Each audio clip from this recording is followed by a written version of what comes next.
Okay, hello. I think I'm live. Thanks a lot, Anas. Thank you to Game Tech for inviting us here. And it's very cool that Dennis was the talk right before me because my talk is also very non-tech and a bit more related to the metagame around gaming. So basically, we're going to talk about how the community and content impact a game's development and potential success. So before we start, first, I'm the founder of Rabada.tv. Rabada.tv is a live streaming platform. Our objective is, of course, to gather the gaming community in the Arab world and help them grow and develop from all points of view. So whether they're organizations, content creators, viewers, the idea is to empower this whole community through Rabada.tv. Since we launched, we got about earlier this year, actually, we got above 100,000 users on the platform. And the response has been phenomenal and the community is really, really great. So to give you an overview of what we're going to talk about today, and again, full disclosure, I am not a game developer. I'm going to be talking purely as a fan of gaming, as somebody who's been in esports specifically for more than 7 years now. And I would be very, very happy to hear actual game developers' thoughts after this talk, because I feel like it's a very, very interesting topic. So I want to look at various case studies of games that have succeeded or have been impacted somehow by the community response or by the content they created around their game, and try to derive some lessons that we can apply eventually as game developers, both in the regions or worldwide, actually. And it's a bit what Dennis was saying about how this has become kind of a meta game in order to make a game successful. So yeah, let's get started. Of course, the first game we have to talk about is Among Us. Among Us, as everybody knows, was a massive success last year during the pandemic, but it's been around since 2018, and it effectively went about 2 years being pretty unnoticed. So I tried to track a little bit the series of events that made this game such the success that it was. And I might be mistaken to some extent, but the idea is that the community was really the source of the success, and the developer had, let's say, little impact in making it so popular. Of course, the first thing is that they had an amazing game. This is for sure. This is something that is completely necessary. So they started with something that's really, really cool, which is the game that we all know, Among Us. They got an initial exposure through a company called itch.io. They got featured on their front page. Being featured on that front page led to Korean streamers picking it up and just playing it for fun, which gave them their first boost. Valve noticed it. They reached out. They told them, what do you want? Do you want to be on a daily offering of Steam? The developers were like, sure, why not? So they drove a lot of wish lists, but still not really the expansion and the explosion that we saw.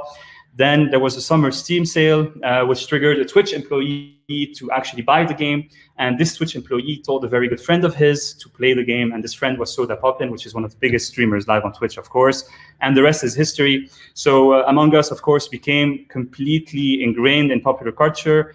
And it reached, I think, the maximum capacity when 2 US congresswomen actually came and played the game live on Twitch for more than 450,000 viewers. So basically, they got to a very weird point where they were working on Among Us 2 probably at the time, and they had this sudden influx of players and users, and they had to kind of deal with the onslaught. I'm talking about the Among Us developers, of course. So they had to prioritize things. They had to shift priorities around. So they scrapped Among Us 2 immediately. They noticed that people were playing Among Us 1, obviously, and they started solving issues that they appeared in Among Us 1 through the community. So the cheating issue, the empty lobbies issue, the communication in-game issue, etc. So basically, of course, a year later, unfortunately, they're down 95% from their peak player base, but they're still up about 2,000% from the numbers that they were pre-growth, and they're still releasing frequent updates. So overall, it was an amazing success story. And as you can see here, this is the Twitch viewership of Among Us. This is what they got in 2020, which are absurd numbers. And now they're more into realistic numbers, but any game would be very, very happy to have such numbers on Twitch. So now I want to look at the second success story of last year, which is Fall Guys, of course. And here I want to highlight a little bit more how the developer planning might have affected the game's success and the game's also the game's entering into the pop culture and becoming overnightly famous. So the first thing is the accessibility of the game. What I mean by accessibility is that effectively, this is a very, very simple game. There's only 3 things you can do, I think. You can run, you can jump, and you can grab other people, and that's it. So it's super easy to play this game, and it's super easy to get into this game, even as simple as it is, it's still a very hard game. I mean, I have never won a crown in my life, but it's very, very easy to get into it. It's very family friendly, so parents, especially compared to other battle royales such as Fortnite, such as Call of Duty, there's nobody dying, there's no blood, there's no shooting, there's no nothing. So parents' approval was very, very high. It was very easy for people to play this game. It was very stream friendly. So Fall Guys was actually developed based on a TV show called Takeshi's Castle, which is effectively the same thing. It's a lot of people who run around and they get hit by these floating things, and everybody laughs and everybody has fun. So this is the concept that they created in a game. So it was already made for viewership. It was already they already had kind of this in mind. Their social media strategy was fantastic. So this is the official account, the Twitter account for Fall Guys game. They actually called it Bert from Fall Guys. And every single tweet they have is signed Bert. And as you can see, a lot of it is random stuff that he posts. It's not necessarily related to the game. It's very personable. It's a brand that people really identify with. And one of the things that catapulted their success is a charity event that they did where they allowed people to bid for having their in-game skins for them. And so Ninja won this charity, and Mr. Beast won this charity. So this really allowed Fall Guys to become massive. And of course, it was during a pandemic. So because people were stuck at home, they wanted to play with friends, they wanted to have fun. It's a very short game, it's very easy to do. So this led to their success. And we see a bit of a similar story here with regards to the viewership, of course, as we did for Among Us. So they really went incredibly high and then kind of died down with time, which is completely normal. But overall, they got acquired by Epic Games. They're currently working on a mobile version of the game. They're still releasing updates, new modes, new maps. And Bert, of course, is still extremely active. If you check out their Twitter, they have more than 1.5 million followers, which is pretty incredible for such a small studio. So now I want to look at maybe a little bit of the bigger boys, right? Like what the leaders are doing and how they're incorporating this philosophy, this mentality into their games. So we're talking Riot Games, we're talking Epic Games, we're talking Valve, etc. So the first thing that's really, really interesting is that they're making their games more and more sponsor-friendly. What I mean by that is that esports is, of course, one of the best ways to market a game today. It's always typically the peak of the viewership that you can see here. Actually, this is Dota 2 viewership. These massive peaks are all these tournaments, these esports events where millions of people come and tune in and watch. So it's becoming a very important part of a developer's philosophy. And when I say sponsor-friendly, so a concrete example is a game like Valorant. Valorant's direct competitor is CSGO. I mean, this is how they said it themselves. Not direct competitor, but the games they based themselves on. And they did a couple of things to make it more palatable for sponsors. So they allowed people to toggle the blood on and off inside the game. So sponsors who wouldn't want to sponsor a game that's very violent or that's very bloody could sponsor this game easily. They moved away from the appellation of terrorists and counter-terrorists. They don't use the word bomb in game. They use the spike, things like that, which is pretty interesting to think about and how long-term they're really considering their games. The second thing, of course, is observer tools who are now built into the game for the viewing experience. So all of these games have them, whether it's Dota 2, League of Legends, Valorant, Overwatch, of course. Even Fortnite, they have specific servers for tournament watching and tournament experience. And I think it was Overwatch who had actually a pretty poor viewing experience, and they revamped it from A to Z to make it a little bit more relevant to their viewers. And finally, they're also integrating in-game tournament systems and player leaderboards. A lot of people were talking about this earlier in the talks as well, to kind of enhance this competitive spirit for the players and for their user base. Fortnite is also a great example. They have constant events in-game, happening in-game, aimed at competitive players and competitive gameplay.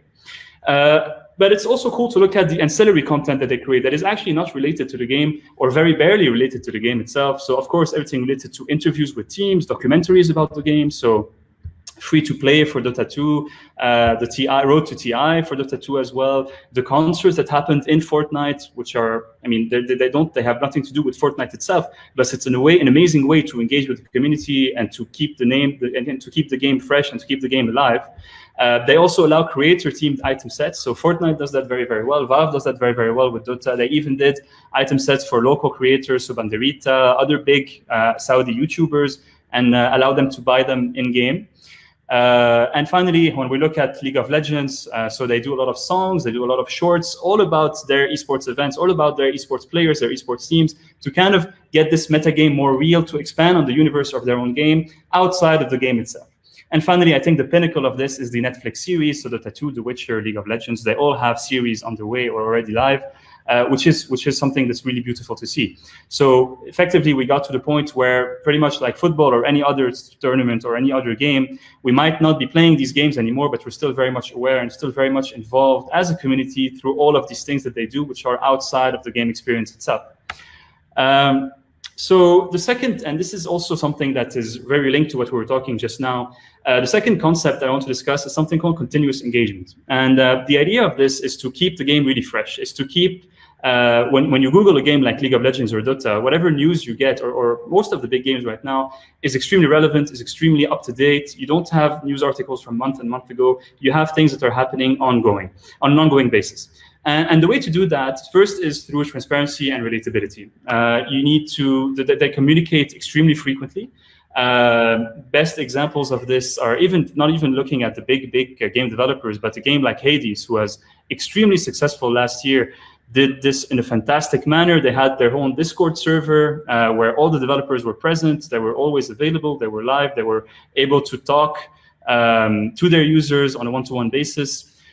Which is really fantastic. They leveraged Reddit extremely well. So they have a game like Valheim, for instance, who's also very, very popular right now. They did amazing things on Reddit. They had their full roadmap there. They had developer updates always there.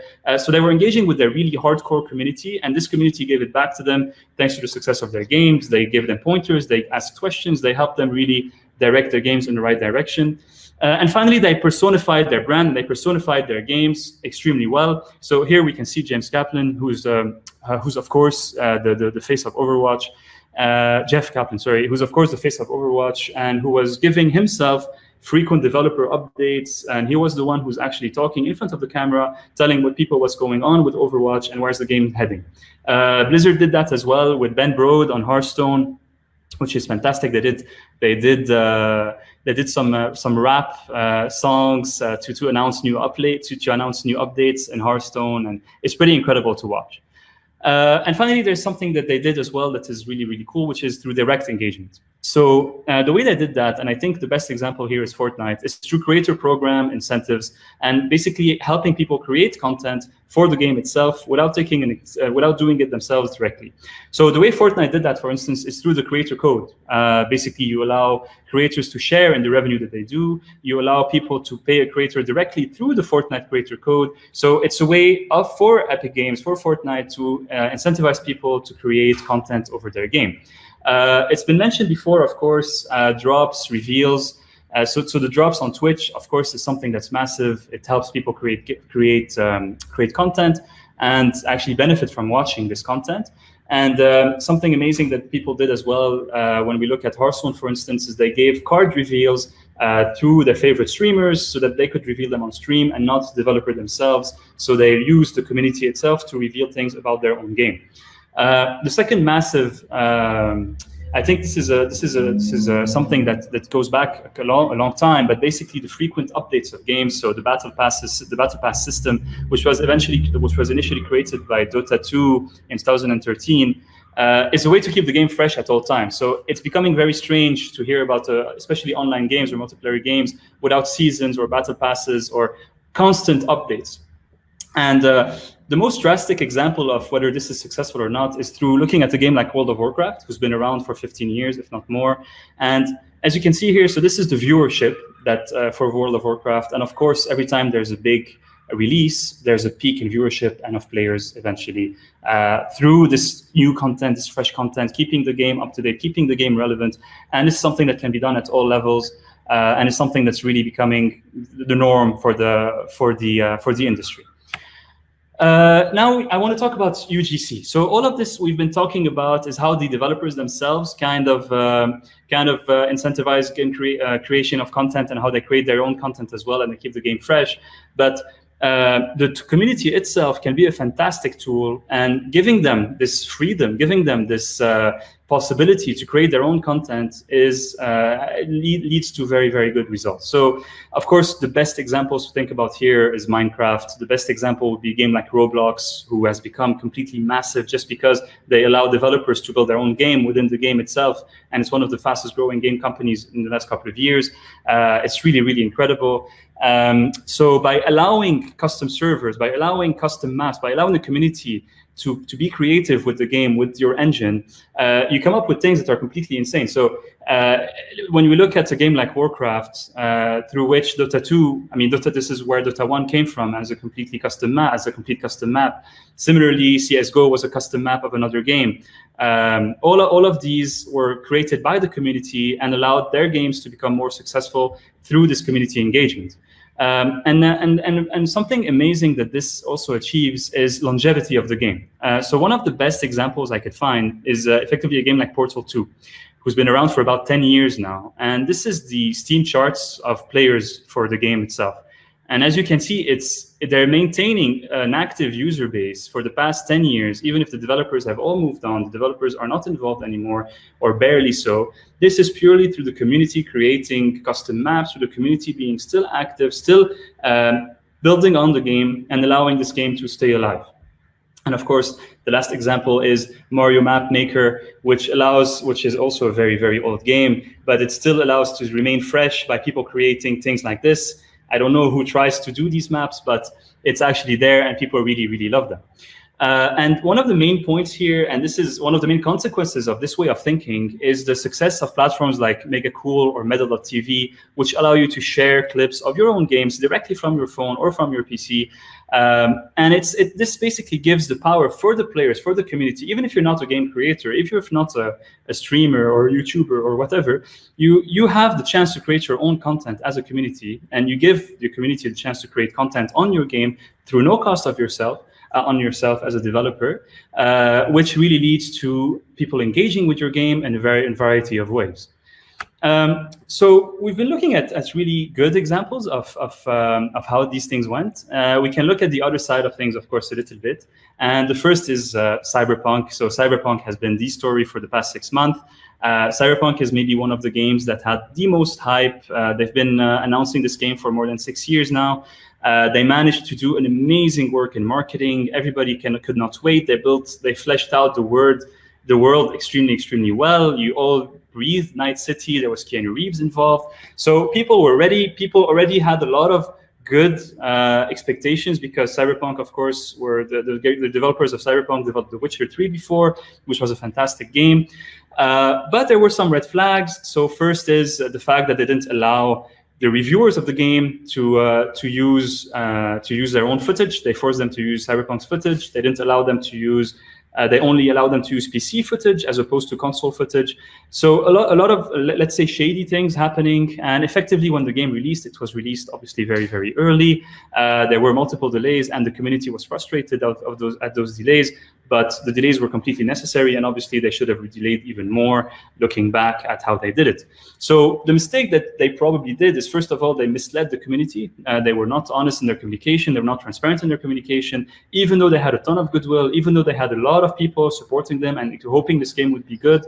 And yes, the community was starting to get frustrated at the delays, but delaying even more and being fully transparent and allowing the people to see why this game would not be ready for release would have helped. So the assumption is that they caved to investor pressure before considering the expectations of the gamers and the community itself. A second game is Hyperscape from Ubisoft. So Hyperscape is an interesting case study because they actually built the game to be viewer friendly. They actually built the game with the idea that this would be completely integrated with Twitch, that they would allow people to control the game through Twitch chat, that they would allow the community to really take the reins. And they really tried to do these things that we've been talking about for a while, and actually and tried to replicate what people did with Fall Guys. But unfortunately, it turned out that the community really lost interest pretty quickly. The game did not succeed the way they wanted to do it, and they even admitted that the whole system needs to change and be rethought. So it was a pretty bold try. It was a pretty good attempt, but effectively the follow-up and the releases were way too slow. The community got bored of the novelty of it, and they moved on to something else. Finally, the third, and this is maybe the coolest, of course, case to talk about would be EA. So EA is a game that's been infamous. EA is a developer that's been infamous for the past couple of years because of their extreme greed, because of how much they push microtransactions, and because of how the community perceives them as ruining their favorite franchises, such as Mass Effect. So the specific case I'm going to talk about is of Battlefront. So Battlefront is, of course, a game that people loved ever since they were children. It's a game that uses the Star Wars IP. It's a game that is that was really highly expected. And when EA released it, they made people pay $80 for it.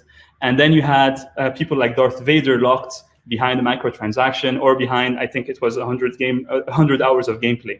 So of course, people really freaked out. They went completely crazy on social media, and to this day, they EA earned the achievement for the most downvoted comment on Reddit but through this response, which this is just the beginning of the response.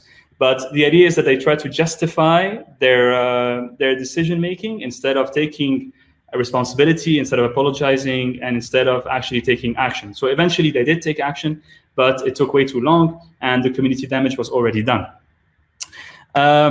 So basically, to summarize a little bit, we looked at a lot of different things. We really tried to cover a lot of different, and it's a very wide subject. There's a ton of things we can talk about, and it's something that's really interesting because effectively, when people develop a game, and this is something that I'm assuming right now, I'm talking to some of my friends who develop games, and you focus so much on the gameplay elements themselves, on the graphics, on the art, on the music, on the gameplay, on all of this, all of these things that make a good game, that you forget also how things can be, right? What other things to think about. So first of all, the communication, the transparency, being close to your community, giving a face to your game, being yourself in front of the community and communicating with the people in front of you, allowing people to expand on your game. So giving the community the tools to be creative, to customize things within your games, to actually take your game and do it into something else, to take it in and making it theirs, which has been very successful. The short feedback cycle and frequent updates, which could have avoided disasters like Cyberpunk and to a lesser extent Hyperscape. Let your community play the game before you develop it, hear what they have to say, and fix it and actually listen to what they say. So of course, taken with a grain of salt, they don't always know what they want to say, but it's really important to actually hear what people have to say, because they are the ones who can decide if your game is going to be successful or not, effectively. And finally, content creation as a strength, and it's very easy to do so right now by incentivizing people to create content, whether it's content creators or just regular users, through the platforms like Medal or Mega Cool, in creating in creating content through your game and helping people engage with your game in a variety of ways. So that's it for me, actually. I covered, I think, everything that I wanted to cover. I'd be very happy to discuss this more with an actual game developer. If we had more time, we could talk about way more things. But yeah, thank you very much for the opportunity.